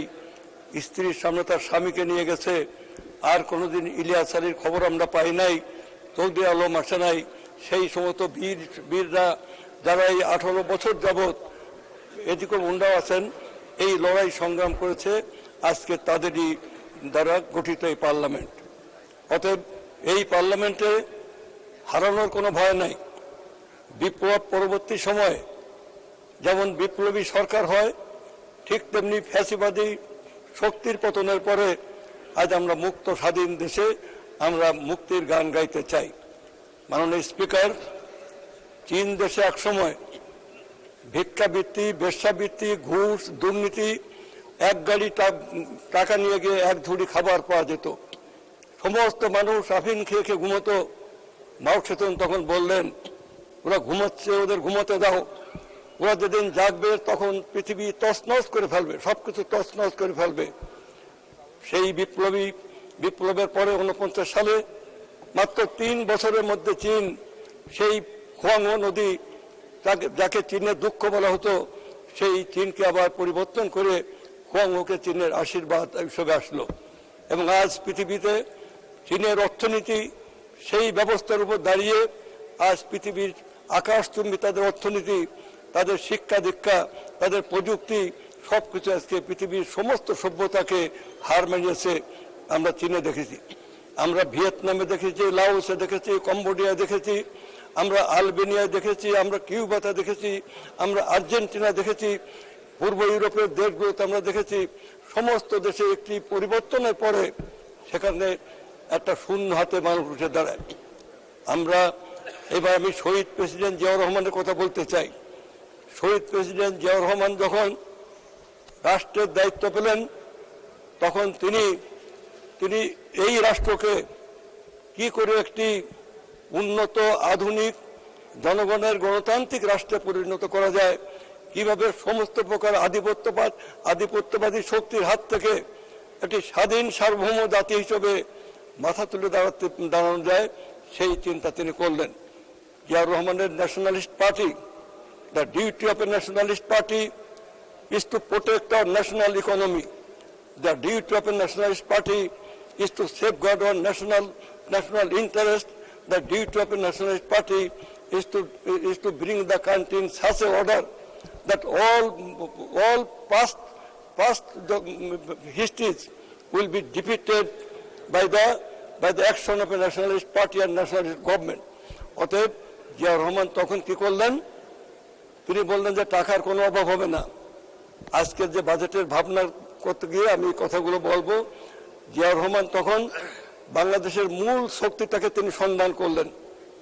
তিনি বললেন যে আমাদের দেশের মূল শক্তি হচ্ছে গ্রাম এবং আমাদের দেশের মূল শক্তি হচ্ছে কৃষক। কৃষক যদি বাঁচে, গ্রাম যদি বাঁচে, তাহলে বাংলাদেশ বাঁচবে। কারণ 90% of our vast majority people are peasants and workers and they live in a rural areas. এবং সেই গ্রামে উনি গ্রাম সরকার করলেন। বিভিন্ন শ্রেণীর মানুষ, সেখানে ভূমিহীন কৃষক, গরিব কৃষক, মধ্য কৃষক, ধনী কৃষক, সেখানে কামার, কুমোর, নাপিত, ধোপা, হাড়ি, মুচি, ডোম, মেথড, বিভিন্ন শ্রেণী পেশার মানুষকে নিয়ে তিনি গ্রাম সরকার করলেন, যে তারাই সিদ্ধান্ত নেবে, তারাই তাদের অর্থনীতিকে গড়ে তুলবে এবং তারাই সেখানে তাদের শিক্ষার বিস্তার লাভ করবে। জিয়াউর রহমানের ভাবনা ছিল তাই। জিয়াউর রহমানের ভাবনা ছিল একদিন উনি হেঁটে যাচ্ছেন এক পথ দিয়ে, সাথে যাচ্ছে একজন তরুণ অধ্যাপক, আমি নাম বলতে চাইনি এই মুহূর্তে। জিয়াউর রহমান দেখছেন যে সমস্ত নদীগুলো কানায় কানায় পূর্ণ, সেখানে পানি আসে, অথচ মঙ্গায় উত্তরবঙ্গ পুড়ে ছারখার হয়ে যাচ্ছে, বিভিন্ন জায়গায় মানুষের খরায় পুড়ে যাচ্ছে। অতএব এই খরার থেকে কি করে রক্ষা করা যায়? তখন তিনি সিদ্ধান্ত নিলেন খাল খনন কর্মসূচি, যে খাল খনন করে এই পানি যদি আমি কৃষকের জমিতে দিতে পারি, যদি এই খাল খনন করে যদি আমি করতে পারি, মানে কৃষি উন্নয়ন ঘটাতে পারি, তাহলে এই দেশের সমস্যার সমাধান হতে পারে। জিয়াউর রহমান রুরাল ইন্ডাস্ট্রিজগুলোকে আবার চালু করতে চাইলেন। তিনি সেই কামার, কুমোর, সেই কুমোরদের হাড়ি, কামারদের বিভিন্ন লাঙল, জোয়াল ইত্যাদি লাঙলি এই সমস্ত তৈরি করা, এবং সেখানে তিনি ওই কুমোরদের যে বিভিন্ন শিল্প, তিনি তাঁত শিল্পকে সবচেয়ে অগ্রাধিকার দিলেন এবং তিনি তাঁত শিল্পকে অগ্রাধিকার দিয়ে তিনি বাজারের সন্ধান করতে বেরোলেন। এবং জিয়াউর রহমান শ্রমশক্তিকে উন্নয়ন করার জন্য এখানে শিক্ষাকে তিনি একটি মানব সম্পদ উন্নয়নের ব্যবস্থা করলেন। আজকে আমি এই বাজেট আলোচনা করতে গিয়ে এটাও বলতে চাই যে অর্থনীতির মূল দায়িত্বটা কি? অর্থনীতির মূল দায়িত্ব হচ্ছে মানুষের পারচেজিং পাওয়ার বাড়ানো। The purchasing power of people must be increased, এবং সেই পারচেজিং পাওয়ার বাড়াতে গেলে এমপ্লয়মেন্টের ব্যবস্থা করতে হবে। এমপ্লয়মেন্টের ব্যবস্থা করতে গেলে উৎপাদন বাড়াতে হবে, এবং উৎপাদন যদি বাড়াতে হয় তাহলে সম্পদ বাড়াতে হবে, অর্থাৎ রিসোর্স ডেভেলপ করতে হবে। কি রিসোর্স আমাদের আছে? আব্দুল্লাহ ফারুকের একটা বই আছে, বাংলাদেশ ইকোনমি। সে বাংলাদেশ ইকোনমিতে আব্দুল্লাহ ফারুক দেখিয়েছেন যে country like Bangladesh, where resource base is thin, the general scarcity will prevail throughout the whole of the year. সেখানে একটা সাধারণ সংকট থাকবেই। অতএব আমাদের এখানে যেহেতু শিল্প, খনিজ নাই, ইউরেনিয়াম নাই, এখানে আপনার সম্পদ বলতে আছে, মানে বনাঞ্চল নাই, সম্পদ বলতে আছে আমাদের শুধুমাত্র মানুষ, শুধুমাত্র পানি এবং শুধুমাত্র ল্যান্ড হচ্ছে আমাদের এখানে জমি। আমরা একটা কৃষকের দেশ, আমাদের যা কিছু অর্জন সব কিছু এসছে কৃষকের হাত থেকে, এবং কৃষকই হচ্ছে আমাদের মূল শক্তি। এই কথাটা আজকে উপলব্ধি করতে পেরেছিলেন জিয়াউর রহমান। এবং ঠিক মানব সম্পদকে যদি আমাদের করতে হয়, তাহলে স্কুল কলেজে কারিগরি শিক্ষা, জীবনমুখী শিক্ষা দিয়ে আমাদের হিউম্যান রিসোর্স ডেভেলপ করতে হবে। আজকের এই শিক্ষামন্ত্রীর এই বাজেটে শিক্ষা খাতে, অর্থমন্ত্রীর বাজেটে এবং আমাদের মাননীয় প্রধানমন্ত্রীর যে ভিশন, সেখানে আপনার শিক্ষা খাতে আপনার 1,27,000 কোটি টাকা সেখানে বরাদ্দ করা হয়েছে। এখান থেকে আমাদের হিউম্যান রিসোর্স ডেভেলপ করবে। এখানে আমাদের পানি সম্পদকে যদি আমাদের আনতে হয়, তাহলে আজকে আমাদের দেশের যে শত শত পানি উজানের সমস্ত নদীতে আমাদের বাঁধ দিয়ে ফেলেছে। আমাদের ন্যায্য পানি যেটা আন্তর্জাতিক নদী, সেই নদীগুলোকে বাঁধ দিয়ে বাংলাদেশকে সম্পূর্ণভাবে একেবারে একটি মরুভূমির অঞ্চলে পরিণত করার যে জটিল এবং কুটিল ষড়যন্ত্র, সেই ষড়যন্ত্রকে মোকাবেলা করতে হলে আমাদেরই করতে হবে, এই বিপ্লবী পার্লামেন্টকেই করতে হবে। এবং সেইটা যদি আমাদের করতে হয়, তাহলে আমাদের এই যে খাল খনন কর্মসূচি, আমাদের পরে জলাধার তৈরি করতে হবে, নদী খনন কর্মসূচি করে আমরা আমাদের কৃষকের জমিতে আমরা ফসল ফলাতে পারবো। এই ভাবনা আমাদের মাননীয় প্রধানমন্ত্রী জনাব তারেক রহমান ভাবনা। মাননীয় স্পিকার, রাষ্ট্র একটি বাজেট একটি সংখ্যার সমষ্টি নয়, বাজেটে আরো অনেক দায়িত্ব আছে। সেই বাজেটের একটা দার্শনিক ভিত্তি আছে। বাজেটে অর্থনীতিবিদরা একরকম বলেন, পলিটিক্যাল ইকোনমিস্ট আর এক রকম বলেন। আমি দু একজন পলিটিক্যাল ইকোনমিস্টের সাথে কথা বলেছি, তারা বলেছে এই বাজেটের যে দূরদর্শী যে চিন্তা ভাবনা, অর্থাৎ রুরাল পুয়ারকে, গ্রামীণ দরিদ্রকে, অর্থাৎ যে poverty must be eradicated through the attempt of this budget implementation. অর্থাৎ বাজেটে যে টাকা কোনো বিষয় নয়, কারণ হচ্ছে এই কারণে আমরা ভাষা আন্দোলন করে আমরা জয়লাভ করেছি। 69-এর গণ অভ্যুত্থান, আমরা ঢাকা বিশ্ববিদ্যালয়ের ছাত্র ছিলাম 11 দফা আন্দোলনে। এখানে আমাদের মির্জা ফখরুল ইসলাম। মাননীয় মন্ত্রী, আপনাকে অসংখ্য ধন্যবাদ। মাননীয় মন্ত্রী, অসংখ্য ধন্যবাদ আপনাকে। জি, আলোচনায় অংশগ্রহণ করবেন মাননীয় মন্ত্রী এবং দিনাজপুর 6 আসন থেকে নির্বাচিত মাননীয় সদস্য জনাব আবু জাফর মোহাম্মদ জাহিদ হোসেন। জনাব আবু জাফর মোহাম্মদ জাহিদ হোসেন, আপনার সময় 20 মিনিট। ধন্যবাদ। বিসমিল্লাহির রহমানির রহিম। মাননীয় স্পিকার, আপনাকে ধন্যবাদ। আলহামদুলিল্লাহ, আল্লাহ রাব্বুল আলামিনের অশেষ কৃপায় দ্বিতীয়বারের মতো এই সংসদে দাঁড়িয়ে কথা বলার সুযোগ পেয়েছি, সেজন্য আল্লাহর শুকরিয়া আদায় করি। সেই সাথে বাংলাদেশ জাতীয়তাবাদী দলের বর্তমান চেয়ারম্যান, আমাদের মাননীয় প্রধানমন্ত্রী, সংসদ নেতা জনাব তারেক রহমান এর প্রতি শুকরিয়া আদায় করি। উনি নমিনেশন দিয়েছিলেন, সেজন্যই নির্বাচন করতে পেরেছি। আর ধন্যবাদ জানাই দিনাজপুর 6-এর 4টি উপজেলা, নবাবগঞ্জ, ঘোড়াঘাট, বিরামপুর, হাকিমপুর, 3টি পৌরসভা, বিরামপুর, হাকিমপুর এবং ঘোড়াঘাটের সেই সমস্ত মানুষগুলোকে যারা আমার উপর ধানের শীষের পর আস্থা রেখেছে এবং তাদেরকে সেবা করার জন্য আমাকে সুযোগ দিয়েছে, সেই জন্য ধন্যবাদ জানাই। আমার 10.5 লক্ষ মানুষ এবং প্রায় 1100 স্কয়ার কিলোমিটার এলাকা অধ্যুষিত আমার সেই এলাকাবাসীকে। মাননীয় স্পিকার, আর আজকে শ্রদ্ধার সঙ্গে স্মরণ করি এই দেশের স্বাধীনতা যুদ্ধে যে সমস্ত মানুষগুলো মুক্তিযোদ্ধারা শহীদ হয়েছেন, মা বোনের সম্ভ্রমের বিনিময়ে আমাদের অর্জিত স্বাধীনতা, সেই সমস্ত মানুষগুলোর প্রতি আর শ্রদ্ধা জানাই। বাংলাদেশ জাতীয়তাবাদী দলের প্রতিষ্ঠাতা, স্বাধীনতার ঘোষক শহীদ রাষ্ট্রপতি জিয়াউর রহমান বীর উত্তমের প্রতি, যিনি স্বাধীনতার ঘোষণা না দিলে এবং ওই সময়ে চ্যালেঞ্জ গ্রহণ না করলে আজকে আমাদের অবস্থা কি হতো সেটি হয়তোবা ইতিহাস বলতে পারে, কিন্তু আজকের বাস্তবতা হচ্ছে আমরা স্বাধীন। রণাঙ্গনের থেকে যুদ্ধ করেছেন, পালিয়ে যান নাই, আত্মসমর্পণ করেন নাই এবং জনগণকে সাথে নিয়ে যুদ্ধ করে উনি দেশের স্বাধীনতা অর্জনে ভূমিকা রেখেছেন, যার জন্যই আজকে শ্রদ্ধার সঙ্গে স্মরণ করি শহীদ জিয়াকে। এবং আজকে এই কথাটি বলতে চাই, যারা আজকে বাজেট নিয়ে বিভিন্ন ধরনের বক্তব্য রেখেছেন মাননীয় সংসদ সদস্যগণ, আমি ওই দিকে যাব না। আমি শুধু এটুকু বলতে চাই যে বাংলাদেশ জাতীয়তাবাদী দলের জন্ম হয়েছে এজন্যই, যখন অন্যরা পারে নাই, ব্যর্থ হয়েছে, পরাজিত হয়েছে, আত্মসমর্পণ করেছে, তখনই যে মানুষটি, যে দলটি জনগণের পাশে দাঁড়িয়েছে তিনি হচ্ছেন শহীদ জিয়াউর রহমান এবং বাংলাদেশ জাতীয়তাবাদী দল।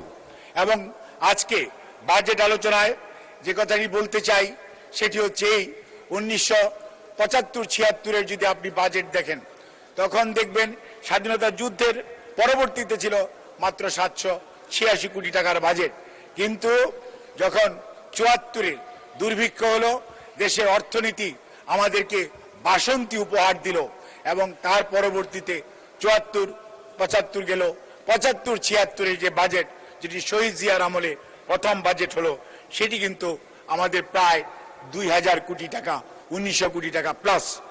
আর যখন শহীদ জিয়া শাহাদত বরণ করলেন সেই সময়ের বাজেট ছিল 4500 কোটি টাকার বেশি।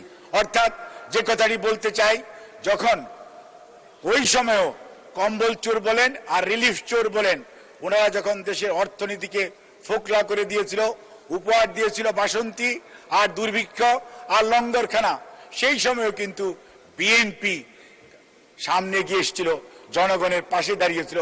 ভঙ্গুর অর্থনীতি পুনর্গঠনে যিনি হাল ধরেছিলেন তিনি হচ্ছেন শহীদ জিয়াউর রহমান।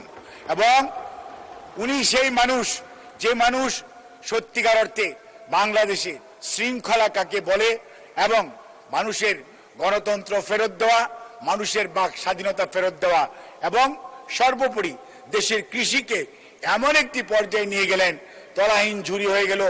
চাল রফতানি করার দেশ, 1979 সনে প্রথম রফতানি হলো বাংলাদেশ থেকে চাল বিশ্বে, অর্থাৎ কৃষিতে স্বনির্ভরতা আসলো। আর আজকে যে অর্থনীতি নিয়ে আমরা গল্প করি, আমরা বড়াই করি, আমরা আজকে সেই অর্থনীতি আরএমজির সূচনা শহীদ রাষ্ট্রপতি জিয়াউর রহমান। আর রেমিটেন্স নিয়ে কথা বলি, রেমিটেন্স যোদ্ধাদের জন্য আমরা কথা বলি, সেটিও শুরু করেছিলেন শহীদ রাষ্ট্রপতি জিয়াউর রহমান। যে 3টি পিলারের উপর বাংলাদেশের অর্থনীতি বর্তমানে দাঁড়িয়ে আছে, তারই ধারাবাহিকতায় দেশনেত্রী বেগম খালেদা জিয়া 9 বছর আন্দোলন সংগ্রাম করেছেন স্বৈরাচার বিরোধী, এবং তার পরবর্তীতে 91 জাতীয় নির্বাচনে এদেশের মানুষ উনার উপর আস্থা রেখেছে, বিএনপির উপর আস্থা রেখেছে। এবং এমন একটি সময় যখন স্বৈরাচার বাংলাদেশের প্রত্যেকটি প্রতিষ্ঠানকে ধ্বংস করে দিয়েছিল, সেই সময় বেগম খালেদা জিয়া অর্থাৎ আমাদের দেশনেত্রী, গণতন্ত্রের মা, ওই সময় দায়িত্ব নেওয়ার পরে উনি যখন বাজেট করেছিলেন 91-92 অর্থ বৎসরে, সেই বাজেট ছিল প্রায় 19,500 কোটি টাকার বাজেট। অর্থাৎ এরশাদের আমলের লাস্ট বাজেট ছিল 15,500 কোটি টাকার বাজেট, কিন্তু দেশনেত্রী বেগম খালেদা জিয়া তৎকালীন অর্থমন্ত্রী ছিলেন মরহুম এম সাইফুর রহমান, এবং উনি যখন ভ্যাটের ঘোষণা দিলেন তখন আজকের বিরোধী দল, তৎকালীন বিরোধী দল সবাই মিলে, আপনাদের মনে থাকার কথা, ভ্যাটের বিরুদ্ধে আন্দোলন হয়েছিল। কিন্তু আজকে প্রমাণিত যে ভ্যাট এমন একটি বিষয় বাংলাদেশের অর্থনীতিকে সত্যিকার অর্থে এটি আজকে একটি সুদৃঢ় অবস্থানে নিয়েছে, অর্থাৎ ওই সময়কার সিদ্ধান্ত। তার পরবর্তীতে যখন আপনার আবারও খালেদা জিয়া আপনার প্রধানমন্ত্রী হিসেবে দায়িত্ব পালন করেছেন, উনি এই দেশের নারী শিক্ষা বলেন অথবা মানুষ বিনা পয়সায় শিক্ষা বলেন, আজকের নারী বিষয়ক বলেন, শিশু বিষয়ক বলেন, মুক্তিযুদ্ধ বিষয়ক মন্ত্রণা বলেন, প্রত্যেকটার পিছনে যে নামটি জড়িত সেটি হচ্ছে বেগম খালেদা জিয়া বাংলাদেশ জাতীয়তাবাদী দল। অর্থাৎ বিএনপি এমন একটি দল, যেই দল সব সময় মানুষের পাশে থাকে, মানুষের কথা বলে, মানুষের দুঃখ দুর্দশা লাঘবে ভূমিকা রাখে। এবং তারপরে পরবর্তীতে আপনি দেখেন বাজেট যখন 2001 বলেন, 2002 বলেন, 2005-06 বলেন, সর্বশেষ 70,000 কোটি টাকার বাজেট দিয়ে গিয়েছেন। আর বিগত স্বৈরাচার অর্থাৎ পলায়নকৃত স্বৈরাচারের 2022-23-এর বাজেট ছিল, যেটা মানে 23-24-এর বাজেট, সেটা ছিল 6 লক্ষ কোটি টাকা প্লাস। আর এই বছর আমাদের যোগ্য অর্থমন্ত্রী জনাব আমির খসরু মাহমুদ চৌধুরী, উনি 9,38,000 কোটি টাকার বাজেট দিয়েছেন। কোন সময়ে? যখন স্বৈরাচার এই দেশ থেকে বিলিয়ন বিলিয়ন ডলার দেশের থেকে পাচার করেছে এবং বাংলাদেশের এমন কোন গণতান্ত্রিক প্রতিষ্ঠান নাই, এমন কোন প্রতিষ্ঠান নাই, প্রত্যেকটি প্রতিষ্ঠানকে ধ্বংস করে দিয়েছে। ব্যাংকিং খাতকে একদম ফোকলা করে দিয়ে বাংলাদেশ ব্যাংকে লুট করে নিয়ে গেছে। সেই অবস্থায় সেই অর্থনীতি, ভঙ্গুর অর্থনীতির উপর দাঁড়িয়ে আমির খসরু মাহমুদ চৌধুরী আমাদের নেতা অর্থাৎ সংসদ নেতা জনাব তারেক রহমানের সুনির্দিষ্ট দিক নির্দেশনায় 9,38,000 কোটি টাকার বাজেট ঘোষণা করেছে। অর্থাৎ বিএনপি চ্যালেঞ্জ নিতে জানে, চ্যালেঞ্জ গ্রহণ করতে জানে, চ্যালেঞ্জ বাস্তবায়ন করতে জানে। কাজেই বিএনপির হারানোর বা ভয়ের কিছু নাই। বিএনপি হচ্ছে এমন একটি রাজনৈতিক দল, যেই রাজনৈতিক দল সত্যিকার অর্থে এদেশের মানুষের পাশে থেকে যুদ্ধ করেছে, লড়াই করেছে, স্বাধীনতা এনে দিয়েছে এবং বাসন্তী তাড়িয়ে এদেশ থেকে আপনার চাল রফতানি করেছে। আজকে আমরা মোটা কাপড় পরি, সেইটি শহীদ রাষ্ট্রপতি জিয়াউর রহমানের যে আরএমজি সেক্টরের এই যে রফতানি, আজকে আমাদের যে অর্থনৈতিক অবস্থা প্রত্যেকটার পিছনে যেটি জড়িত সেটি হচ্ছে বাংলাদেশ জাতীয়তাবাদী দল। আর বিএনপি তো কাজ করবেই। বিএনপি তো সেই দল, আজকে যারা মুক্তিযুদ্ধের কথা বলেছিলেন, মুক্তিযুদ্ধের কথা বলতে বলতে মুখে ফেনা তুলে ফেলেছেন, তারা কিন্তু মুক্তিযোদ্ধাদের জন্য কিছুই করে নাই। মুক্তিযুদ্ধ বলেন আর মুক্তিযুদ্ধ বিষয়ক মন্ত্রণালয় বলেন আর স্বাধীনতা পুরস্কার বলেন, 21শে পদক বলেন, বাংলা একাডেমি পদক বলেন, প্রত্যেকটার পিছনে শহীদ জিয়াউর রহমান, দেশনেত্রী বেগম খালেদা জিয়া। আজকে নারীর ক্ষমতায়ন বলেন, নারীর অধিকার বলেন, নারীর শিক্ষা বলেন, প্রত্যেকটার পিছনেই দেশনেত্রী বেগম খালেদা জিয়া। অর্থাৎ আমরা যেটি বলতে চাই, বাংলাদেশের যত ভালো কিছু আছে প্রত্যেকটার সাথে জড়িত যেই নাম সেটি হচ্ছে বেগম খালেদা জিয়া, শহীদ জিয়াউর রহমান এবং বাংলাদেশ জাতীয়তাবাদী দল। আর এই মুহূর্তে যিনি নেতৃত্ব দিচ্ছেন তিনি হচ্ছেন জনাব তারেক রহমান। কাজেই তার উপর আস্থা রাখতে হবে, কারণ এই রক্তের মধ্যে শহীদ জিয়া আছে, খালেদা জিয়া আছে, আর আছে দেশপ্রেম। সেই জন্যই আগামীতে 9,38,000 কোটি টাকার বাজেট সত্যিকার অর্থেই একটি যুগোপযোগী বাজেট এবং প্রয়োজনীয় বাজেট। আজকে আমরা কথা বলছি, সমালোচনা করছি, কিন্তু পরক্ষণে আবার বলছি আমার এই ব্রিজটা দরকার, আমার এই কালভার্টটা দরকার, আমার এলাকার এয়ারপোর্ট দরকার। আমরা বিভিন্ন কথা বলছি। কাজেই এই অবস্থার মধ্যে দাঁড়িয়ে আমাদেরকে বাস্তবের মুখোমুখি হতে হবে, কারণ মানুষের প্রয়োজন আছে। এক সময় 7.5 কোটি লোক ছিল, এখন 180 মিলিয়ন লোক। আজকে আমরা সামাজিক সুরক্ষার কথা বলি, অনেকে বলেছেন শিক্ষায় নাকি সবচেয়ে বেশি বরাদ্দ। আমি আপনাদেরকে স্পষ্ট করে বলতে চাই, যেহেতু আমি সমাজ কল্যাণ, নারী, শিশু এইগুলো দেখি, সেই জন্য আপনাদের সামাজিক সুরক্ষা খাতে 1,44,000 কোটি টাকা বাজেট এই সরকারের। কাজেই এই সরকার একটি জনকল্যাণকর সরকার।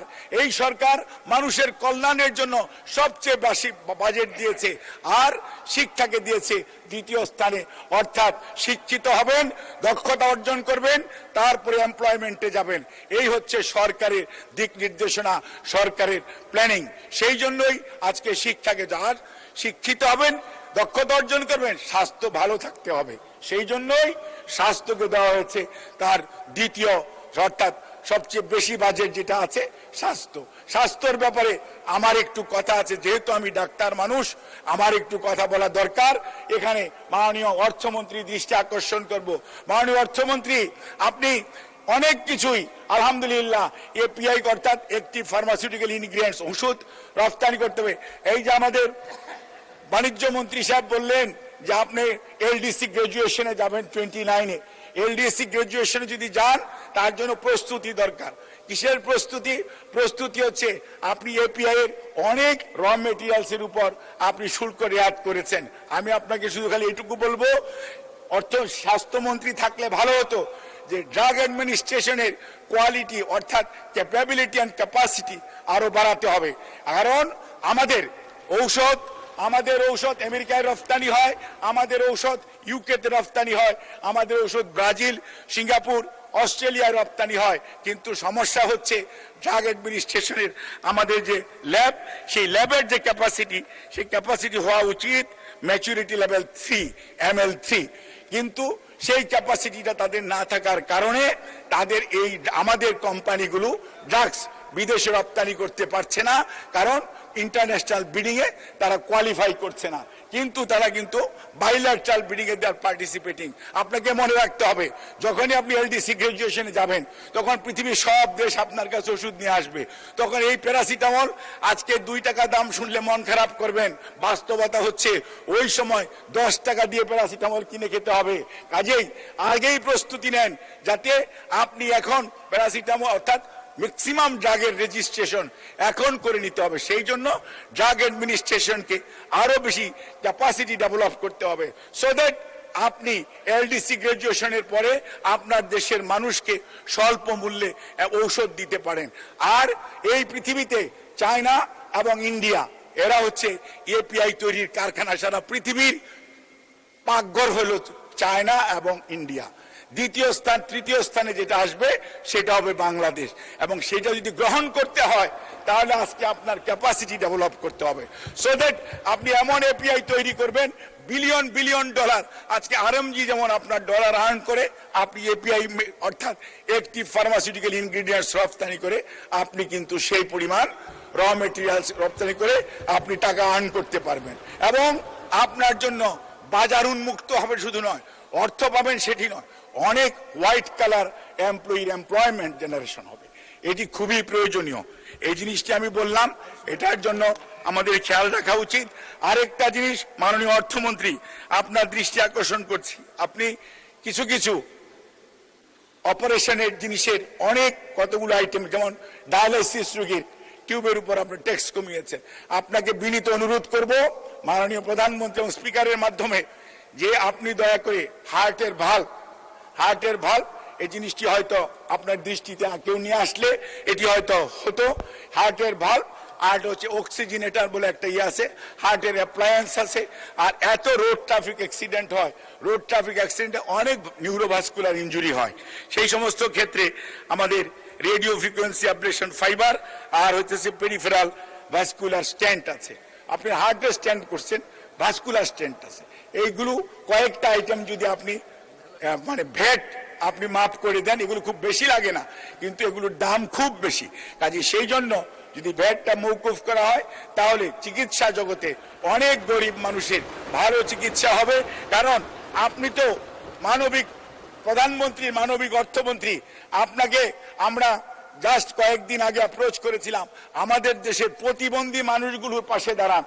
আপনি এবং মাননীয় প্রধানমন্ত্রী আপনাকে নির্দেশনা দিয়েছে, এবং আপনি আমাদেরকে এই যে এমপি সাহেবরা এখানে আছেন, যত সংসদ সদস্যরা আছেন, সবার শত শত ডিও আছে, যাদের হুইল চেয়ার লাগবে, কারো আপনার সেলাই মেশিন লাগবে, কারো বিভিন্ন ধরনের সাহায্য সহযোগিতা লাগবে। আমাদের সরকার যেহেতু একটি মানবিক সরকার, এই সরকারের নির্বাচনী কমিটমেন্ট আছে প্রতিবন্ধীদেরকে সহযোগিতা করার জন্য। কাজেই আপনি যে সাহায্য আমাদেরকে করেছেন সেটা দিয়ে কিন্তু আমরা হুইল চেয়ার এবং আপনার সেলাই মেশিন ক্রয় করার উদ্যোগ গ্রহণ করেছি, এবং আমরা সংসদ সদস্যদেরকে আশ্বস্ত করতে চাই, মাননীয় প্রধানমন্ত্রীর সাথেও আমাদের কথা হয়েছে। আমরা 350 জন সংসদ সদস্য এখানে উপস্থিত আছেন, আলহামদুলিল্লাহ। এটা আসার পরে আমরা সবাই এখানে কোনো ধরনের ডিসক্রিমিনেশন থাকবে না ইনশাল্লাহ। যার যেখানে যতটুকু প্রয়োজন সাধ্য অনুযায়ী, বাংলাদেশে আর্থিক সীমাবদ্ধতার মধ্যেও সাধ্য অনুযায়ী সেটি আমরা বিতরণ করব।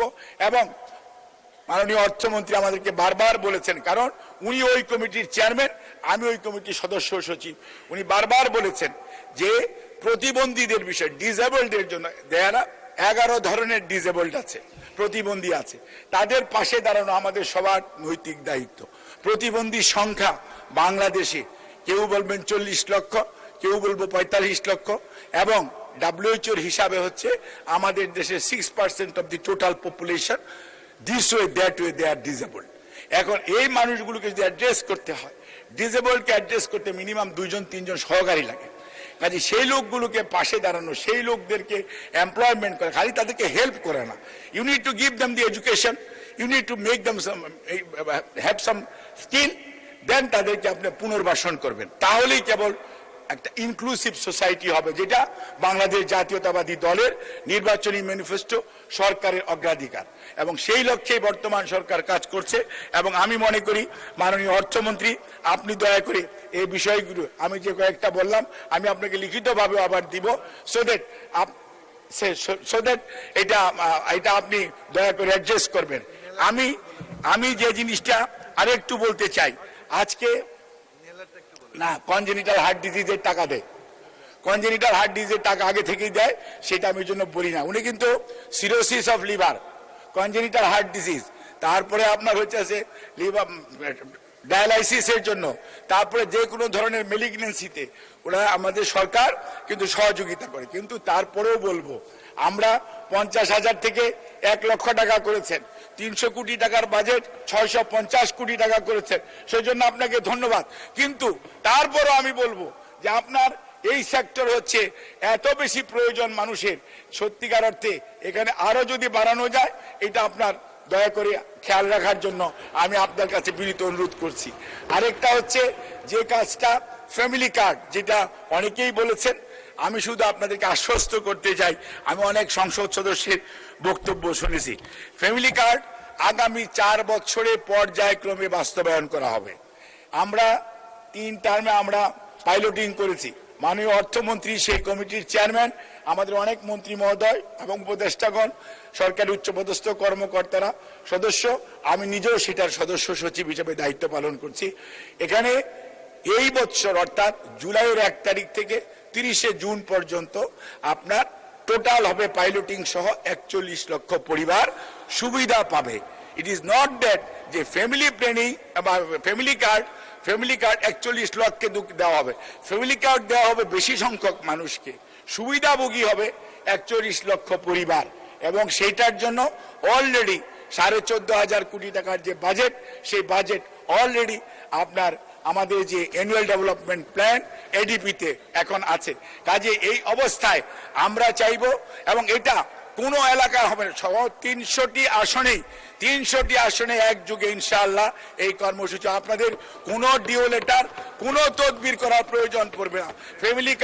ফ্যামিলি প্রত্যেকটা বাড়ি বাড়ি যে খুঁজবে, ফ্যামিলি কার্ডকে কাউরে খুঁজতে হবে না, ফ্যামিলি কার্ড নিজে আপনাদের বাড়ি যে ওই সমস্ত যে পরিবাররা ফ্যামিলি কার্ড পাওয়ার উপযুক্ত তাদেরকে খুঁজে বের করবে, তাদেরকে দিবে, আপনারা শুধু খালি সুপারভাইজ করবেন যাতে। ধন্যবাদ মাননীয় মন্ত্রী।